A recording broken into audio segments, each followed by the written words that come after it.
నమస్కారం. ఘంటారావానికి స్వాగతం. ముందుగా ప్రధానాంశాలు. ధరణి అక్రమాలపై సిట్ నీటి ప్రాజెక్టుల సవరించిన అంచనాలపై చర్చ. ఇవాళ సీఎం రేవంత్ అధ్యక్షతన మంత్రివర్గం సమావేశం.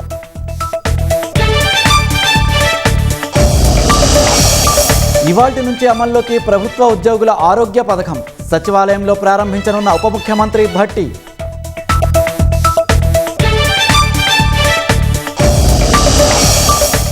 దేశంలో తొలిసారి పట్టాలపై పరుగులు పెట్టనున్న హైడ్రోజన్ రైలు. హర్యానా జింద్లో నేడు ప్రారంభించనున్న ప్రధాని మోదీ.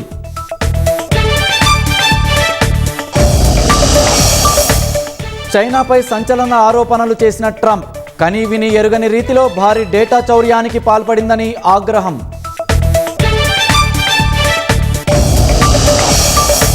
ఇతర దేశాల అంతర్గత వ్యవహారాల్లో జోక్యం చేసుకోబోమన్న చైనా. అమెరికా ఎన్నికల ఫలితాలను వారి ఓటర్లు నిర్దేశిస్తారని వెల్లడి.